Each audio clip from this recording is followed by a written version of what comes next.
Hey everyone. So today I'm going to be talking about something interesting. I'm going to be talking about a few cards that basically everyone knew these cards back in the day and they were very impactful back in the day. And now you don't really see them all too much anymore and they kind of lost their relevance pretty much. So I'm going to give a breakdown of a couple of cards that used to be very popular in the meta and you don't really see them anymore. So without any further ado, let's get into it. So the first card on this list is Cyber Dragon, and you may be wondering why Cyber Dragon of all things. So it was very threatening back in the day because you could special summon this high-powered 2100 attack monster if you had no other monsters on the field. And this was unprecedented back in the day, especially special summoning this card just very easily like that when you had no monsters. First turn you can have it out just easily like that. And on top of that, 2100 attack points meant a lot more back in those days, especially because there weren't as many destruction effects as we see in the modern day Yu-Gi-Oh format. And especially because this card could be used to summon on an even more menacing monster, which was Cyber Twin Dragon. If you could get one out on the field, you can hold out the field pretty easily, and then you can use Polymerization to fuse with another Cyber Dragon in your hand. And you could easily summon out another one if you had no monsters on the field, if it got destroyed or something like that. And especially if they board wiped your entire field, you could just plop another Cyber Dragon onto the field. And this was a lot more easy because you could use it at 3 copies. And it was a great limiter removal target, so you could basically double its attack points and potentially KO your opponent if you had the duel far enough along where you dealt a bunch of damage to your opponent. So it could clinch matches like that. But it isn't used all too much today because it doesn't really generate combo starters.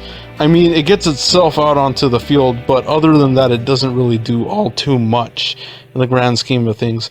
It's not like it generates any advantage in terms of searching stuff out of your deck or getting something back from your graveyard or summoning something else out. So for those reasons, it kind of fell out of favor.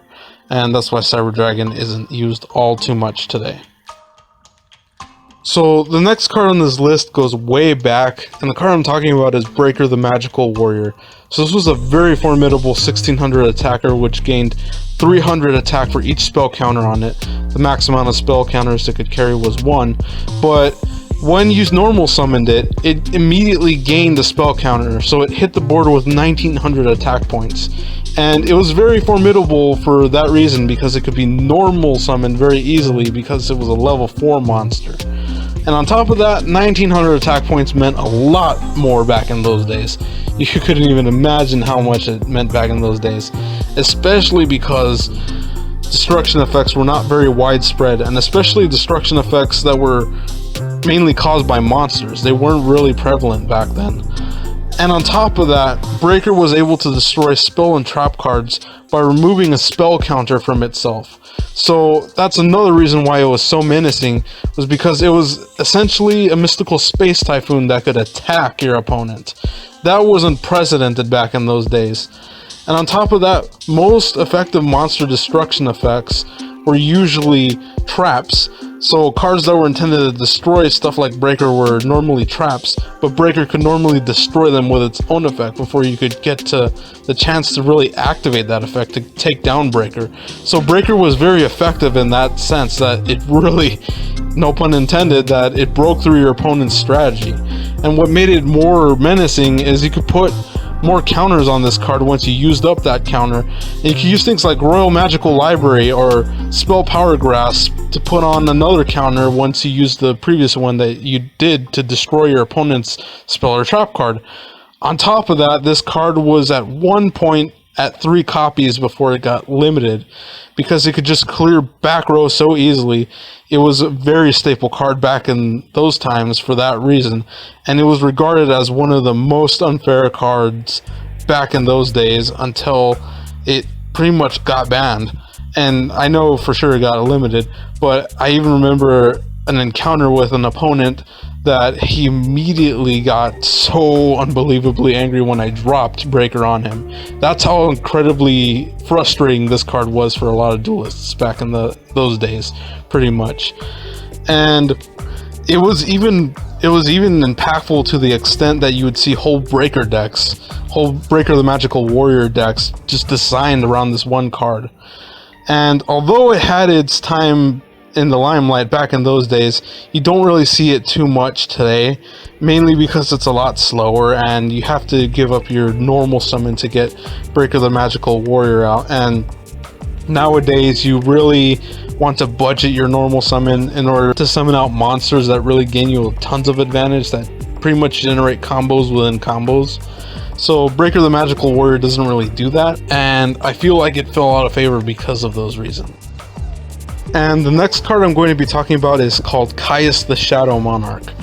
And Caius wasn't really a meta-shaping card, but it really did give you an advantage if you managed to get it onto the board, essentially. So if you tribute summon Caius onto the field, you could target one card on the field and banish that target. And if it happened to be a dark type monster, you could dish out 1,000 points of damage to your opponent. So its ability to banish any card on the field was devastating back then, especially since there wasn't much of a way to recover banished cards back then. And on top of that, the fact that it dealt 1,000 points of damage to your opponent, it was an extra burden to your opponent, especially because life points were a lot more precious back then. And you relied a lot more heavily on life points to basically keep you going throughout the game, essentially. On top of that, Caius was a very formidable attacker. It was at 2,400 attack points, and in that day and age, 2,400 attack was nothing to joke about. It was very formidable. And on top of that, its removal effect allowed it to get rid of a lot of problem boss monsters, or just problem cards in general. Even monsters that were a lot stronger than Caius, you could outright get rid of those huge problematic attack point monsters that your opponent likely spent a lot of resources in, and boom, it's just off the field. So this was really a huge hit to your opponent, because your opponent likely spent a lot of resources into getting that monster out, and that likely frustrated your opponent a lot more. And on top of that, if their boss monster was their prime strategy, you basically foiled their strategy, or a big component of their strategy. But now, unfortunately, you don't really see Caius all too much, because he isn't really a viable summon. You don't want to tribute summon nowadays, and it's just very slow, and Caius isn't really formidable at 2,400 attack points anymore. He's unfortunately been power creeped out so much, which, if you were to tell me back in the day that would happen, I would not have believed you. So moving on to the next card in the lineup, we move on to Spirit Reaper. And Spirit Reaper, oh man, this was a destructive card. Well, not destructive card, but this was a really meta-shaping card. It was generically used in pretty much every deck back in those days, in the early days of Yu-Gi-Oh! It came out in Pharaonic Guardian on September 18th, 2003 for the TCG here in the United States. So it was mainly used as a defense to protect against from your opponent attacking you directly. And it was a great defense because it was not destroyed by battle. It was also effective since destruction effects weren't really streamlined, so this thing could just sit on your board and just be a wall that your opponent couldn't get over. So you only had a few options like Fissure, Smashing Ground, Dark Hole, Torrential Tribute, and options like that to really deal with Spirit Reaper. But sometimes these cards weren't all too effective, and you couldn't really get them quick enough to get past your opponent's Spirit Reaper, really. And on top of that, you couldn't really use Compulsory Evacuation Device too effectively on Spirit Reaper, because if you bounce Spirit Reaper back to the hand with Compulsory Evacuation Device, it would just come back the next turn and it would be the same problem all over again. So the only real viable way to get rid of Spirit Reaper was by using an effect to target Spirit Reaper, because Spirit Reaper has an effect that says if it's targeted, it's destroyed. So you basically would see a lot of people using cards like Black Pendant or these equip cards that they would just equip onto Spirit Reaper, and bam, that's how they got rid of Spirit Reaper. And that was really the more effective way, instead of waiting for these other cards to show up which blatantly destroyed cards. So that's why you would see a lot of people use a bunch of random equip spells to just so they could have it to be readily available to be equipped onto Spirit Reaper. On top of that, another thing which also made Spirit Reaper a phenomenal card back in its own right was that it allowed you to discard a random card from your opponent's hand when it dealt damage. So this could be after a board wipe, this could be after you resolved a black hole and then you attack directly with Spirit Reaper. And it was damaging because a lot of people relied on their regular draw ability or their regular draw phase back then, since there weren't many draw cards and there weren't really many search cards to really help you get through your deck and see the cards that you wanted. So draw and search effects were not really streamlined, which worked in Spirit Reaper's favor because it allowed essentially you to rip cards out of your opponent's hand. But now you don't really see it all too much because a lot of cards destroy outright and there are a bunch of destruction effects. You would really be wasting your time setting Spirit Reaper because it would almost instantly be destroyed by a random card effect in modern day Yu-Gi-Oh! So it's very much been power crept out. So yeah, that pretty much wraps up my thoughts for these few set of cards that I selected in this video.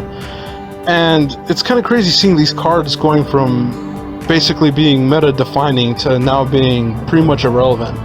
And it was kind of interesting talking about all these cards. And I do realize I picked a lot of cards to list off in this video, which is the reason why I'm going to make a follow-up video to this one, so it's split up into two separate parts. That way it doesn't drag on too much. So I'll catch you guys in the next video. If you guys want to support more content like this, you can do so at my Patreon that I normally link down in the description below. It's at the Necromancer 1040 Patreon. You can look at it at the bottom at the description below. That's normally where I place it. And I really appreciate any support you guys give me, whether if it's just hitting the like button, sitting there enjoying my video, or just simply watching the video altogether. I just appreciate any support you guys give me, and it really means a lot to me. So I'll catch you guys in the next video. I'll see you then. Alright, take care.